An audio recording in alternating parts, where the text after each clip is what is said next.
When we first took Johnny to residential care, we were in survival mode. Those early parent meetings felt like drinking from a fire hose.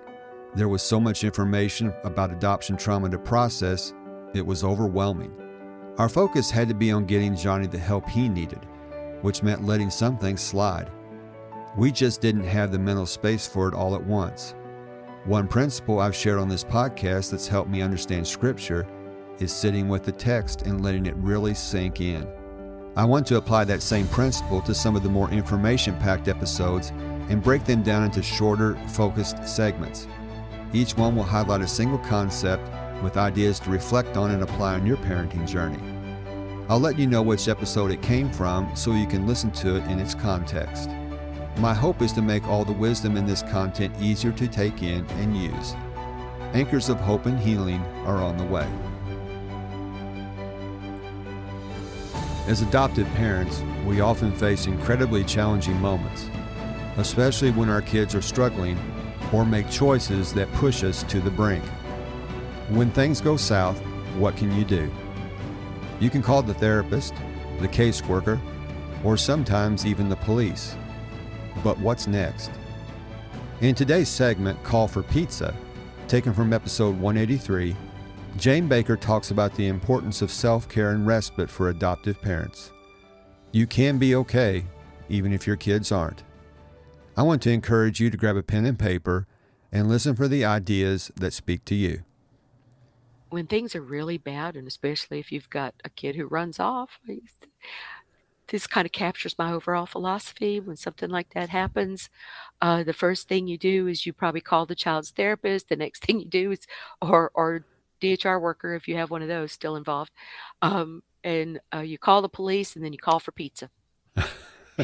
So, you know, I think, I know. yeah, I know you've heard me say it. Yep. So it's sort of a metaphorical representation, but in these time frames, you have to take care of yourself, and sometimes you got to get away from your children. Yeah. So you have to have some respite. Mm-hmm. And a lot of times when we're going through problems, we just clamp down and hold on tighter, and then you're exhausted. And nobody can make good decisions when you're exhausted. No. You can be okay, even if your kids aren't. Yes. I've learned that. It wasn't easy, but I've learned that. And it's a conversation I've had with my boys. I said, Mom and Dad want you to be okay, but I want you to understand this. We will be okay, even if you aren't. That was hard to say, but I meant every word. Respite is often neglected, but so needed in our parenting journeys.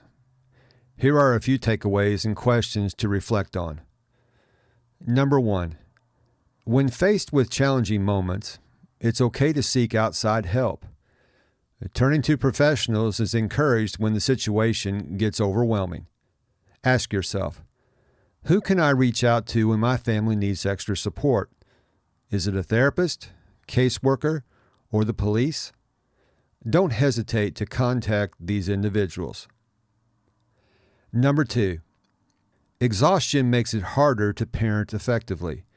You can't make good decisions when you're exhausted. Self-compassion isn't about giving up.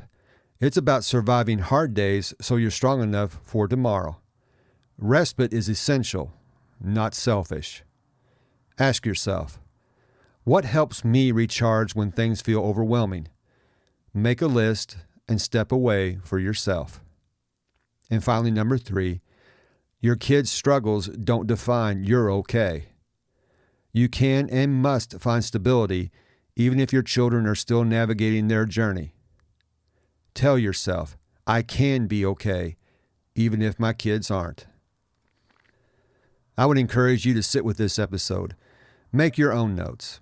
It's my hope that with these shorter segments, you will be able to process and apply the principles that will help you navigate your parenting journey. You can be okay even if your kids aren't. That's all for this episode. I want to thank you so much for joining me. Until next time, this is Tim, encouraging you to do what you can now. I hope today's episode encouraged you to face the storms in your parenting journey with courage and confidence. If so, would you please share this episode with another adoptive parent? It would also bless me and the mission of this podcast if you would take a couple of minutes and leave a review for the show on Apple Podcast. Until next time, this is Tim, encouraging you to do what you can now.